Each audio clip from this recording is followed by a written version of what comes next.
Thanks, YouTube. I wasn't sure. Silly YouTube. It's cold out. I had to bring all the plants in. House is flooded with plants. It's like 34 degrees outside right now. May have been colder. I'm expecting it was colder overnight. So, I had to bring in the plants. But here we are. In 3, 2, 1. Good morning, everybody. Welcome. Today is Thursday, October 3rd, 2019. My name's Jeremy, and this is my first cup of coffee.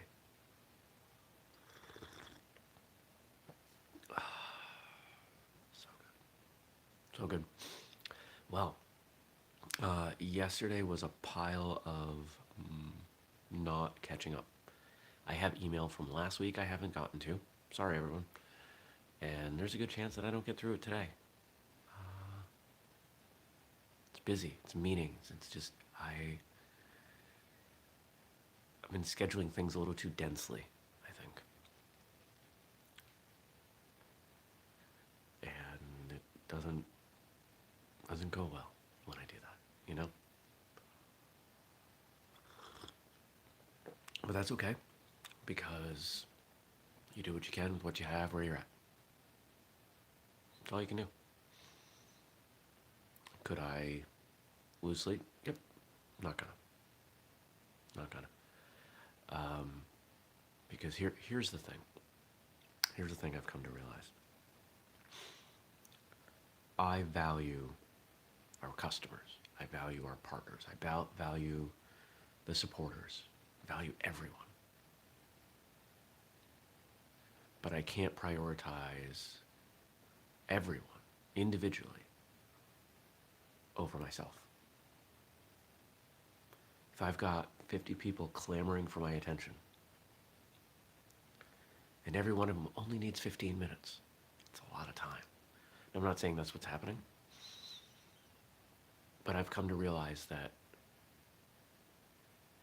I need to make myself my number one priority.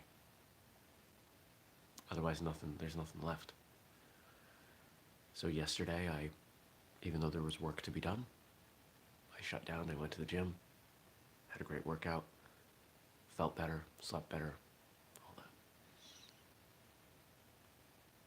Today, I don't quite have that kind of a schedule happening, but actually, looking at the end of the day, I might be able to catch up. We'll see. We will see. So, what else can I report on? Not a lot. There's not a lot to say. But that's okay. Let's get to some of these questions we got going here.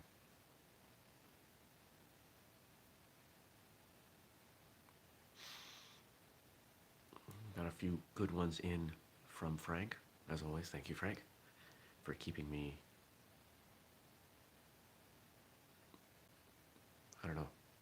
thoughtful in the morning. It has been said, he who does not economize must agonize. And that's a quote from Confucius. What do you think? Well, let's break that down. If you don't economize, you must agonize. If you are not sparing, if you're not diligent, if you're not appropriate with the allocation of resources, whether those be money or time, excuse me, you must agonize. I've lived that. In a sense, I'm living that right now. I'll probably live it again at some point. Yeah, it's pretty real. I think, the two greatest resources we have are time and money. And money really is just a store of time. And some of us are really good with allocating those properly. Some of us aren't. I tend not to be, because I'm always looking at opportunities and being sometimes overly optimistic, dreaming. And that's not a conservative mindset. I've never had a real conservative mindset when it comes to business. Honestly, that's why I've at times try to find a very conservative business partner to balance me out. I haven't found anyone for whistlekick though. I'd love someone to buy out a huge chunk of the equity and hold me accountable on the money side. Someone who was good at that stuff. That'd be great. But I haven't found it yet. I'll find it eventually. Or I'll just hire somebody to hit me with a stick if I'm dumb. That's probably what I need. Might be cheaper. I think it's a good way to look at things. And the timing of it's actually really, really appropriate. So thank you for that one.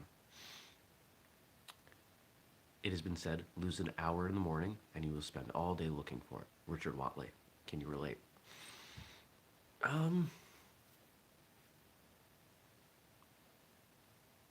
Yeah. Yeah, so it's interesting. A lot of the people that I look up to professionally, a lot of people in the business space are very, very early morning people. You know, some people out there think this is early, doing this show at 6:30. There are people out there getting up at 3, 4 in the morning. I have close friends who are up and like getting it done by 4. I've tried. It doesn't work for me. It doesn't work. It's too early. But there is something to be said for having an early morning routine and getting important work done before the world has the opportunity to distract you and slow you down. I've definitely had periods of time in my life where I've woken up at 5 a.m. and been at my desk by 6. And I've gotten a lot done that way. The trade-off for me is that I hate it. And I hate my life at that point. I can do it for short periods of time. I can't do it for long. If I'm waking up that early, it better be for something I really enjoy. I'd much rather work late. I get a second wind and I can easily go, 10, 11 at night. But again, I don't tend to do that much anymore because I've learned a lot of it's not that important. That it doesn't, what's the saying? Somebody I know on a podcast says, it doesn't change the temperature of the water in my pool. For a lot of, there are people out there who will, and I used to be one of them, and I'd say I'm in recovery from this. Focus on the wrong things because they're easy to get done. They're easy to check the boxes.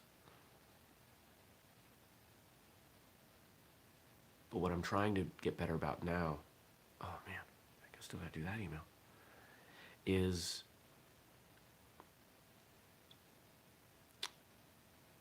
to look through and take care of the important things.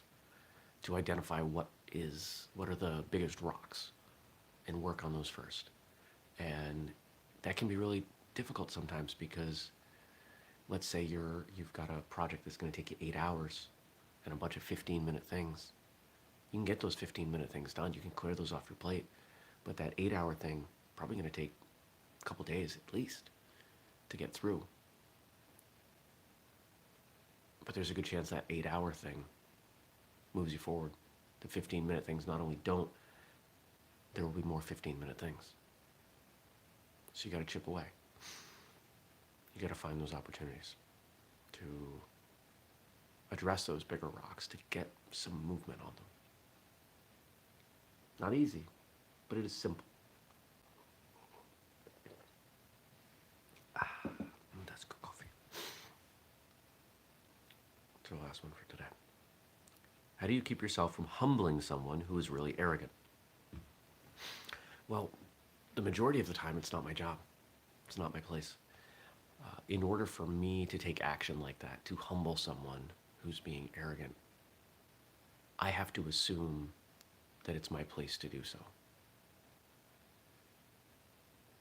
And I've spent a lot of time over the last few years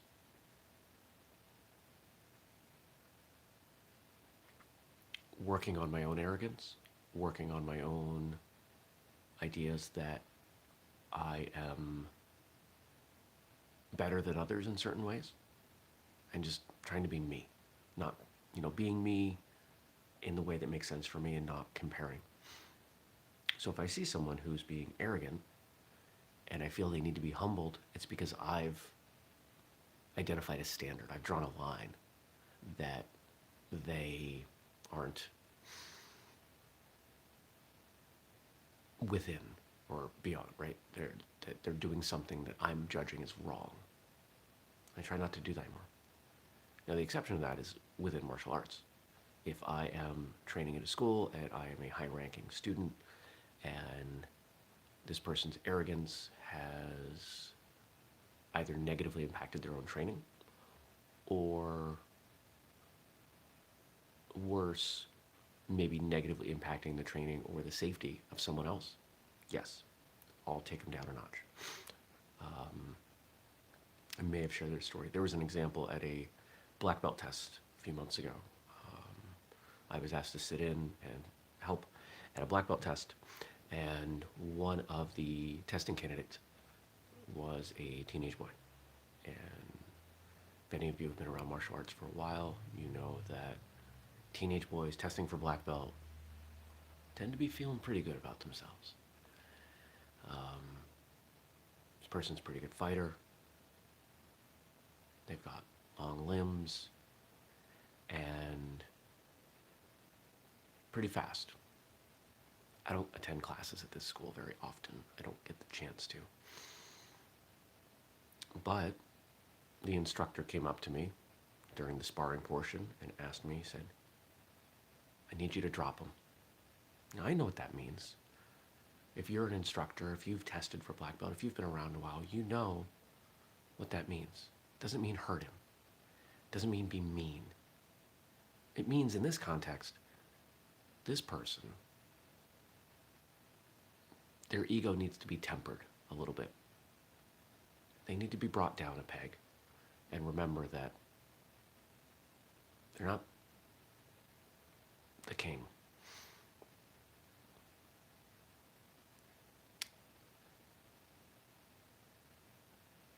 So when it became time for me to spar with this person, I was called in, I bowed, and I sprinted across the floor.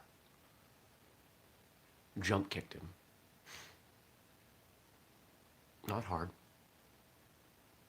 but landed right next to him. He was all jammed up. Now, mind you, this is a striking art. This is not grappling. We do a little bit of groundwork, a little bit of self-defense. But I kicked him, landed in close, put him in a headlock, kind of a reverse headlock, and folded him up, and I almost, well, I'm not going to show you because I'm wearing a robe, almost got my leg up to catch his foot. And I held him there for a second. And then I let him up, and we kept sparring. But it completely took the wind out of him. He was humbled. He was embarrassed. Now, my intent was not to embarrass him. I like this kid. He's a good kid. He's got a good heart. I've known him for a long time. I've known him since he was very young.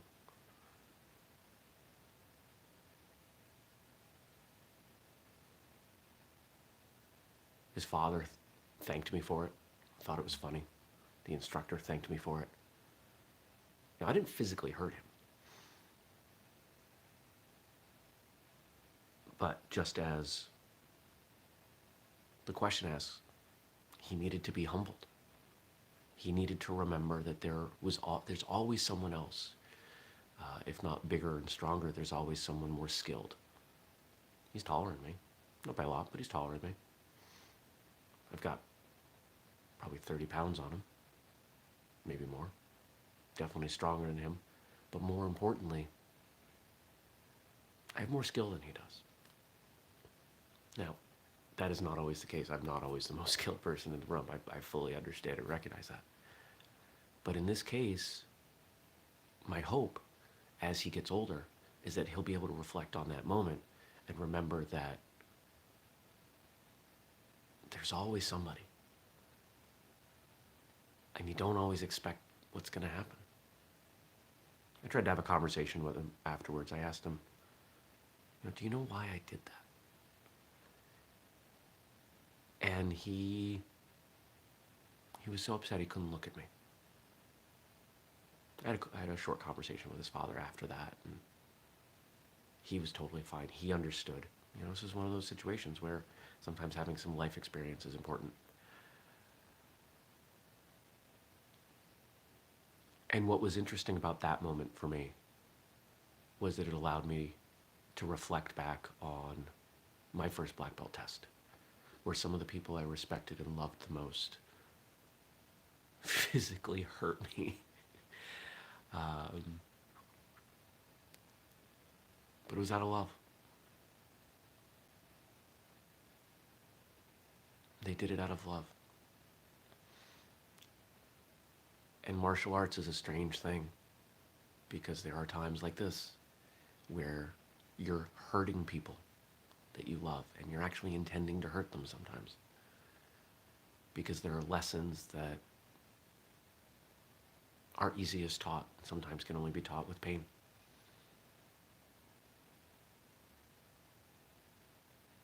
I appreciate that question, because it allowed me to talk about this, and as I'm talking it out, there's some dots I'm connecting that I'm really thankful for. So, thanks. Now, if you want to ask a question, drop it below. I would, as much as I love Frank's questions, and I hope he continues to ask them, I'd love to see questions from other people. So, drop below, ask a question. I'll answer it tomorrow.